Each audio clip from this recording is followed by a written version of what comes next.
મારા મનની સાથે સાથે આજની સાંજ પણ ખૂબ જ ઉદાસ હતી. મારા પતિ અમિતના લંડનના વિઝા આવી ગયા હતા અને હું એ વિચારીને ઉદાસ હતી કે હું અમિત વગર કેવી રીતે રહી શકીશ. અમારો એક સંયુક્ત પરિવાર હતો. મારા પતિ અમિતના 3 ભાઈ અને એક બહેન હતી. બહેન હજી કુંવારી હતી, તેના લગ્ન થયા નહોતા અને અમિતના 2 ભાઈ તેનાથી મોટા હતા જેમના લગ્ન થઈ ગયા હતા અને તેમના છોકરાઓ પણ હતા. એક દેર હતો જેની હજી સગાઈ થઈ હતી પણ લગ્ન નહોતા થયા. ઘરમાં હંમેશા કકાટ રહેતો. મારા સસરા એક સરકારી કર્મચારી હતા અને મારા સાસુ ખૂબ જ કડક સ્વભાવના હતા. બધી જ વહુ ઉપર દિવસ રાત હુકમ ચલાવવો અને પોતાનું કહ્યું કરાવવું આ જ એમનું કામ હતું. અને મારી હાલત એવી હતી કે હું એક નંબરની ડરપોક હતી. હું વધારે ભણેલી પણ નહોતી, 10 ધોરણ સુધી જ ભણી હતી. માતા પિતાના અણધાર્યા મૃત્યુના કારણે મારી માસીએ મને મોટી કરી હતી, એટલે મારી અંદર એક ડર બેસેલો હતો. મારામાં આત્મવિશ્વાસ ખૂબ જ ઓછો હતો અને જ્યારે અમિતનું માંગું મારા માટે આવ્યું તો મારી માસીએ તરત હા પાડી દીધી, એ જોયા વગર કે તેમના ઘરમાં માણસો કેવા છે અને કઈ રીતે રહે છે. એક ઘરમાં જાનવરની જેમ બધા રહેતા હતા. મારા સસરાના ઘરમાં 4 રૂમ હતા, જેમાં એકમાં સાસુ સસરા અને બીજા 2માં બંને જેઠ રહેતા હતા. એક સ્ટોર રૂમ જેવો નાનો રૂમ હતો, જેમાં મારી નણંદ રહેતી હતી.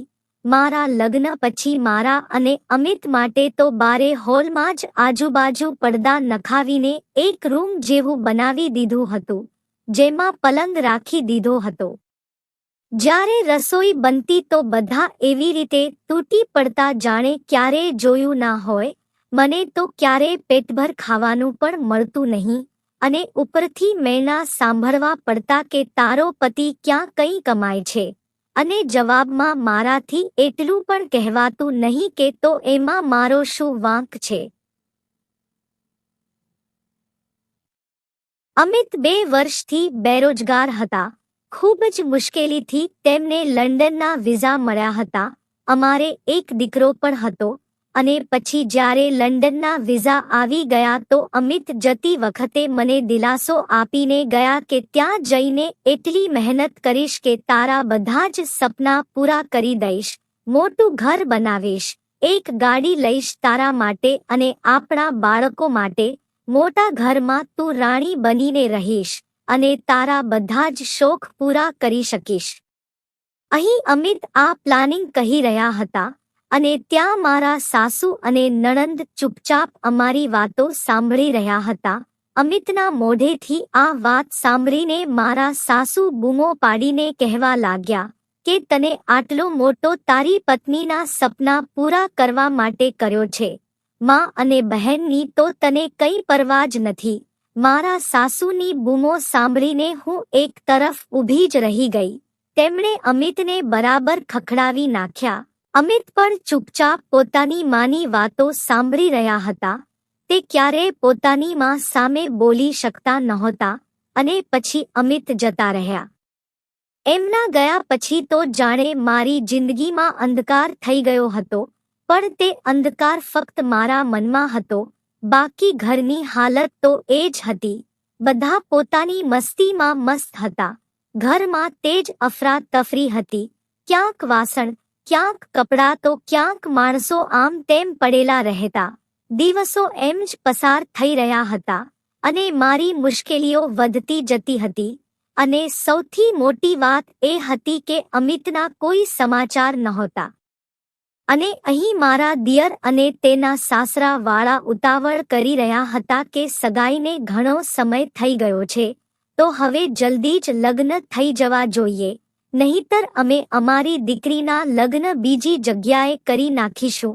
મારા સાસુએ મને પડદા લગાડીને જે રૂમ બનાવી આપ્યો હતો તેમાંથી પણ હવે મને બારે કાઢી મૂકી. મેં આંખમાં આંસુ સાથે તેમને કહ્યું કે મમ્મી, જો તમે મને અહીંથી પણ કાઢી મૂકશો તો હું ક્યાં જઈશ અને મારો દીકરો ક્યાં રહેશે? જેના જવાબમાં તેમણે કહ્યું કે બારે ઓસરી શેના માટે છે? બધા અહીં પડેલા છે, તો તું પણ ત્યાં જઈને પડ. તેમણે ખૂબ જ લાપરવાહીથી જવાબ આપ્યો, હું શું કરતી? અમિતના પણ કોઈ સમાચાર નહોતા. હું ચૂપચાપ પોતાનો સામાન લઈને જતી રહી. મને સિલાઈ કરતા આવડતી હતી એટલે મારું ગુજરાન હું ચલાવી લેતી. મારા માસી જેમણે મને મોટી કરી હતી તે પણ હવે ગુજરી ગયા હતા. મારી પાસે હવે બીજો કોઈ રસ્તો નહોતો. ઘરમાં લગભગ 12 થી 13 લોકો હતા. બધાની રસોઈ હું જ બનાવતી હતી. સાસુ, નણંદ, જેઠાણી આરામ કરતા અથવા ક્યાંક ને ક્યાંક ફરવા નીકળી જતા. એક દિવસ મારા દીકરા કેતુને તાવ આવી ગયો હતો, જેના લીધે હું રોટલી નહોતી બનાવી શકી. બસ પછી શું હતું? મારી ઉપર આફત આવી ગઈ. સાસુએ રાડો પાડીને આભ માથે ઉપાડી લીધું અને બોલ્યા, હરામખોર, અમે તને 2 વખતના રોટલા દઈએ છીએ અને તું જમવાનું બનાવીને પણ ખવડાવી શકતી નથી. તે મને મેણા મારી રહ્યા હતા. હું સિલાઈ કરીને મારો ખર્ચો પૂરો કરી લેતી હતી, પણ કેતુના ખર્ચા માટે મુશ્કેલી પડતી હતી. જ્યારે મારા સાસુએ આટલું બધું સંભળાવ્યું તો મારાથી સહન ના થયું. મેં પણ ગુસ્સામાં બૂમ પાડીને કહી દીધું કે મમ્મી, કેતુને હું પોતાના પિયરથી લઈને નહોતી આવી. 13 લોકોનું જમવાનું બનાવું છું, સિલાઈ કરું છું અને સાથે આખો દિવસ કામ કરતી રહું છું. આ તો કેતુને તાવ હતો એટલે રોટલી ના બનાવી શકી, પણ એમાં તો તમે મને સંભળાવવાનું ચાલુ કરી દીધું. મારું આટલું બોલવું મને ભારે પડી ગયું. મારા સાસુએ મારા મોઢા પર એક જોરદાર થપ્પડ મારી દીધી અને બોલ્યા, મારી સામે જીભ ચલાવે છે. એ સમયે મારા સસરા પણ ઘરે હતા. તેમણે પણ મારી વાત સાંભળી હતી. હું બધાની આંખોમાં ખટકતી હતી એટલે બધાને સારી તક મળી ગઈ મારાથી છુટકારો મેળવવાની.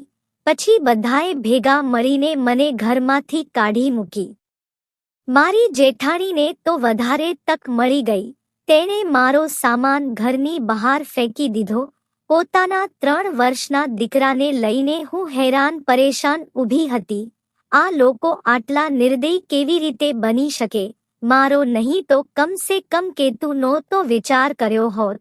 તે તો તેમનું પોતાનું લોહી છે. મેં થોડોક જરૂરી સામાન ઉપાડ્યો અને કેતુનો હાથ પકડીને રિક્ષામાં બેસી ગઈ અને બસ સ્ટેન્ડમાં આવતી રહી. સુરતમાં મારા એક દૂરના સગા રહેતા હતા. હું ત્યાં પહોંચી.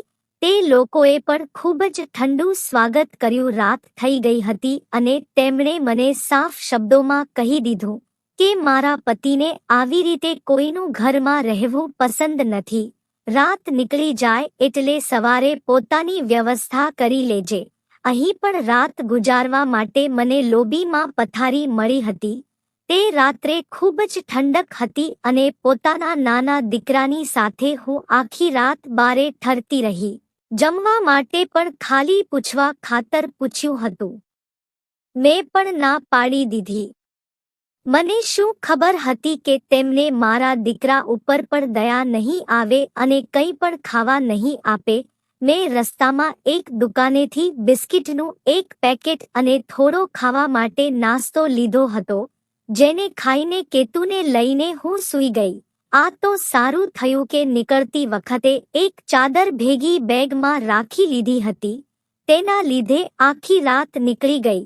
પણ મને નિંદર નહોતી આવી રહી. સવારે જે થયું તેના વિશે વિચારતી રહી. પછી બીજો વિચાર આવ્યો કે સવાર પડશે તો હું ક્યાંક બીજે જતી રહીશ. બધા સગા વિશે વિચારી જોયું પણ ક્યાંય પણ આશરો મળશે એવું ન લાગ્યું.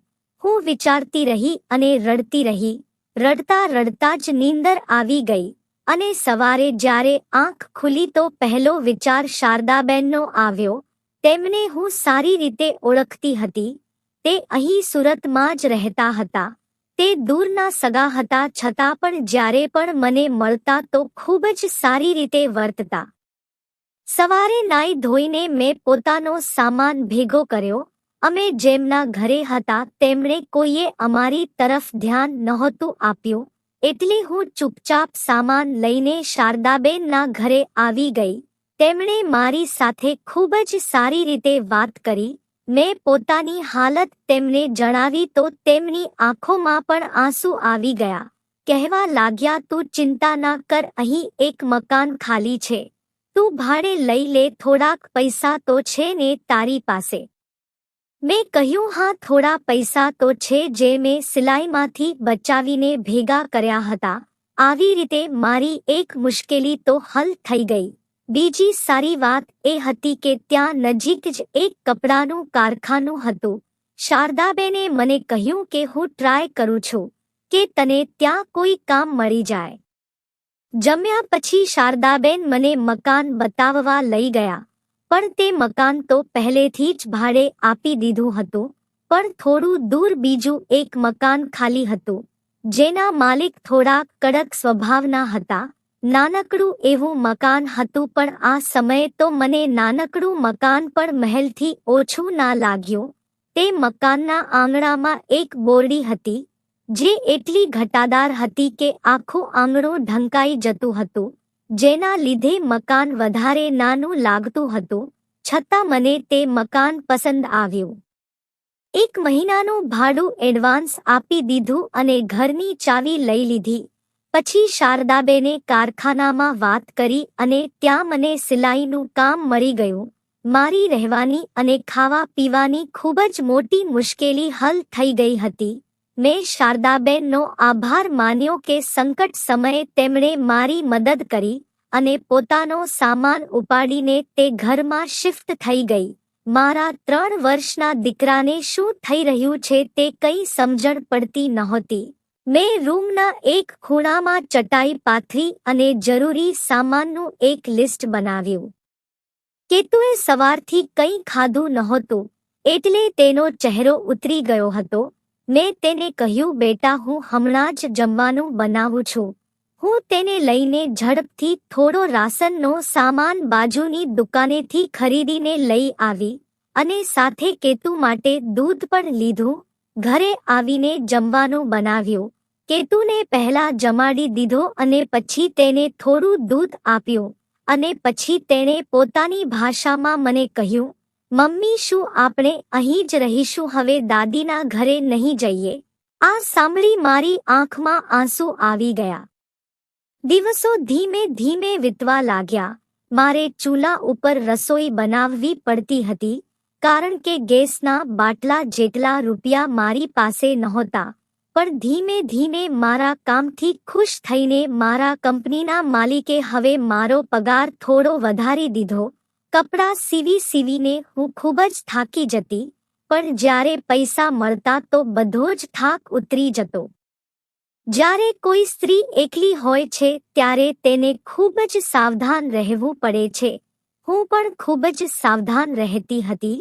ઘણી વખત આજુબાજુની સ્ત્રીઓ બેસીને વાતો કરતી, ત્યારે મને પણ થતું કે હું તેમની સાથે વાતો કરું અને મસ્તી મજાક કરું, પણ આવું કરવા માટે મારું મન નહોતું માનતું, કેમ કે તેમના ઘરોમાં તો પુરુષ હતા, જ્યારે મારા ઘરમાં કોઈ પુરુષ નહોતો, એટલે મારે સાવધાન રહેવાનું જ હતું.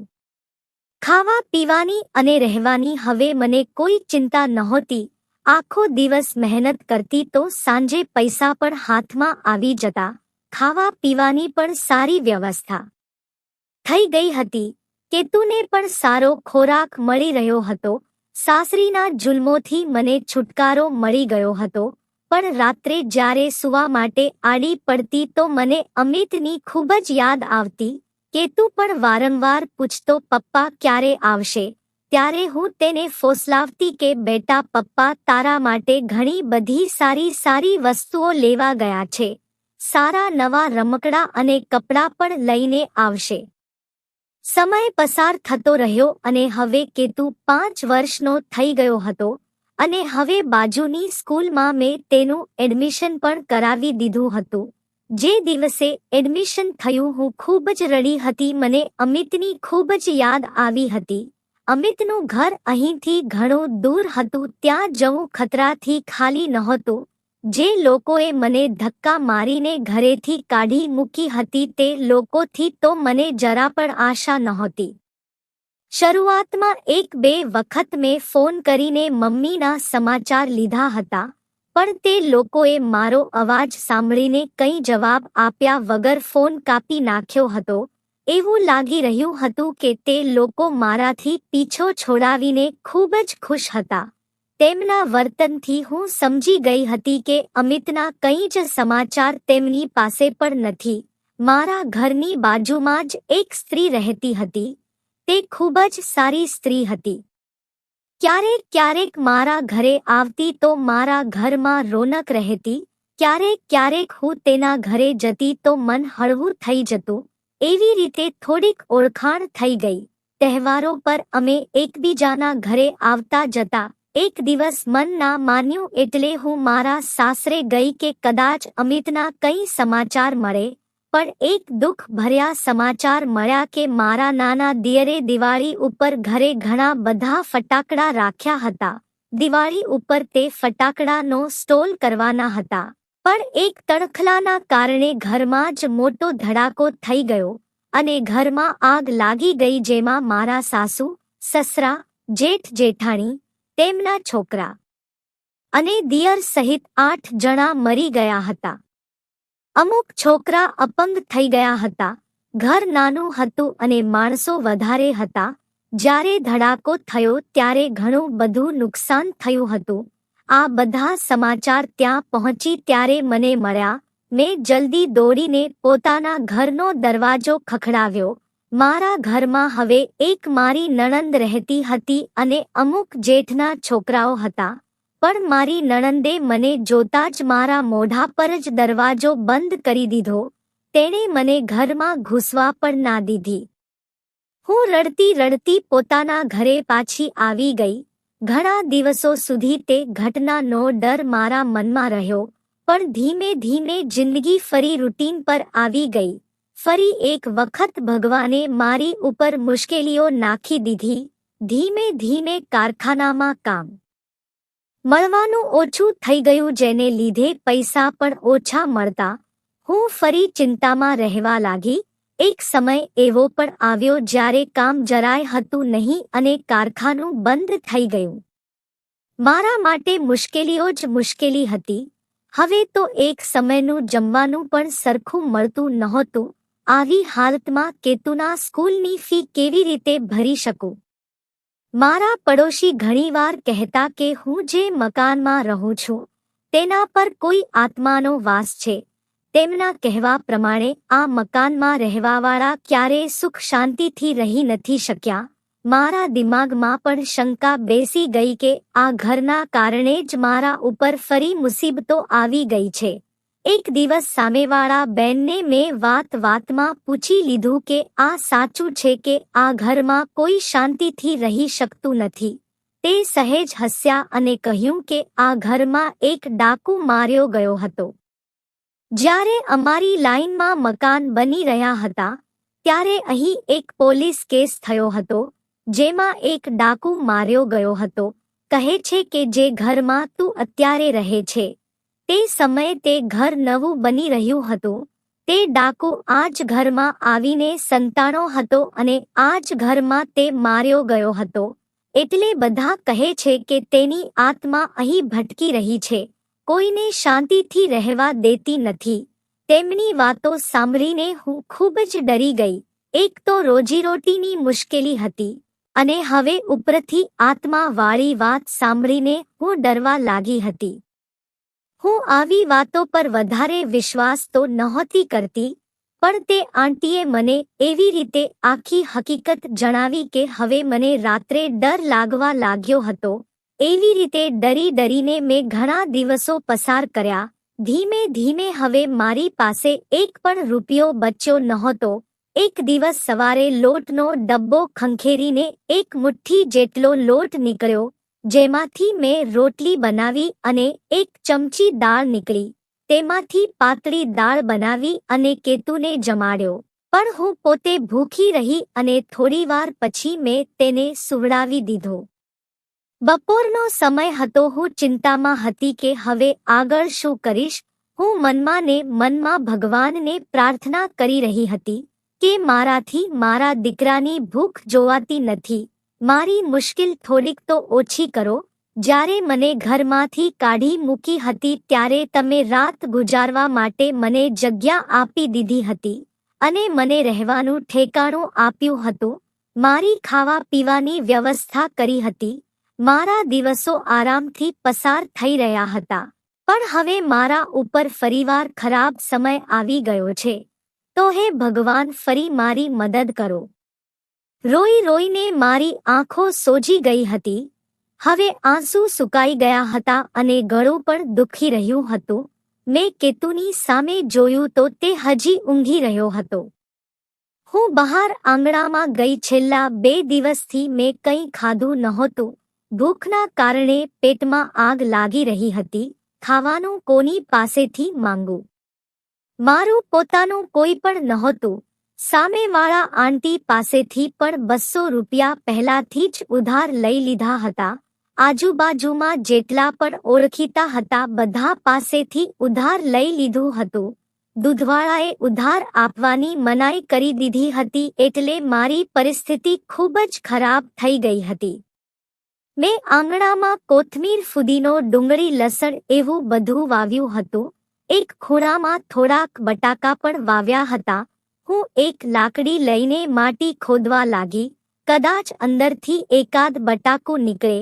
થોડા સમય પહેલા જ મેં બધા બટાકા કાઢી લીધા હતા. હું એમ જ ભીની માટીને ખોદી રહી હતી ત્યારે મને નીચે કોઈ કઠણ વસ્તુ હોય તેવું લાગ્યું. એટલે મેં જલ્દી ખોદવાનું શરૂ કર્યું. મને વિશ્વાસ આવી ગયો હતો કે માટીની નીચે જરૂર કંઈક છે. એટલે હું જલ્દી ઘરમાં જઈને કોદાળી લઈ આવી અને જલ્દી માટીને ખોદવા લાગી અને હાથેથી માટી હટાવી તો માટીની નીચે એક પેટી હતી. એને કાઢી અને તે પેટી ખોલી તો મારી આંખો ફાટી ગઈ. તેમાં ઘણા બધા રૂપિયાની થપ્પી અને દાગીના હતા. મેં જલ્દી પેટીને ઘરની અંદર લઈ લીધી અને બધો જ માલ એક થેલામાં ભરી લીધો અને ફરીવાર તે જગ્યા પર માટી ભરી દીધી. બપોરના 3 વાગી રહ્યા હતા. માટી ખોદવામાં અને બધું કાઢવામાં લગભગ 1 કલાક થઈ ગયો હતો. પેટી જોઈને મને અંદરથી એમ થયું કે હવે મારી બધી જ મુશ્કેલીઓ ખતમ થઈ જશે. હું વિચારવા લાગી કે હવે સૌથી પહેલા શું કરું. જેમની પાસેથી ઉધાર લીધા હતા તેમને પાછા આપી દઉં, જેના લીધે કોઈ દરવાજા ઉપર આવે નહીં. ત્યારે જ દૂધવાળાએ દરવાજો ખખડાવ્યો અને બોલવા લાગ્યો કે ઉધારના રૂપિયા આપી દો. હું 1000 રૂપિયા લઈને અને એક તપેલી લઈને ગેટ પાસે ગઈ. તપેલી જોઈને જ દૂધવાળાએ કહ્યું, પહેલા જૂનો હિસાબ ચૂકતે કરો પછી જ દૂધ આપીશ. બીજી જ ક્ષણે મેં તેને 1000 રૂપિયા આપ્યા. પૈસાથી ભલભલાના મિજાજ નરમ થઈ જાય છે.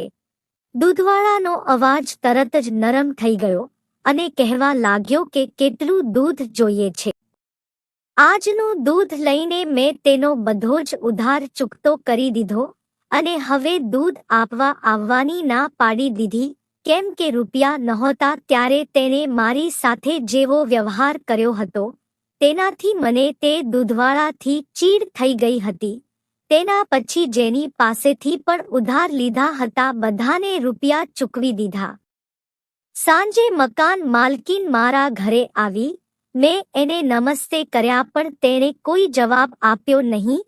ગુસ્સામાં કહ્યું, મારું 2 મહિનાનું ભાડું બાકી છે, ક્યારે આપીશ? મને હવે મારું ભાડું જોઈએ નહીંતર ઘર ખાલી કરી દે. મેં કહ્યું, આંટી એની જરૂરત નહીં પડે, તમે બેસો, હું હમણાં જ પૈસા લઈને આવું છું. હું અંદર જઈને 2 મહિનાનું ભાડું લઈ આવી અને આંટીના હાથમાં આપ્યું. પછી તે જતા રહ્યા. એટલી વારમાં કેતુ ઉઠી ગયો હતો. તેણે કહ્યું, મમ્મી મને ભૂખ લાગી છે. મેં તેને દૂધ અને બ્રેડ ખાવા માટે આપ્યા અને પોતે પણ થોડું ખાધું. 2 દિવસથી પેટમાં અનાજ ગયું નહોતું એટલે ખાધા પછી મને થોડીક તાકાત આવી. હું વિચારવા લાગી કે હું એકલી અને મજબૂર સ્ત્રી છું. જો કોઈને જરા પણ શંકા જશે કે મારી પાસે આટલા બધા રૂપિયા અને દાગીના છે તો મારી સાથે ગમે તે થઈ શકે છે, એટલે મનમાં વિચાર્યું કે હું ગરીબીનું નાટક ચાલુ જ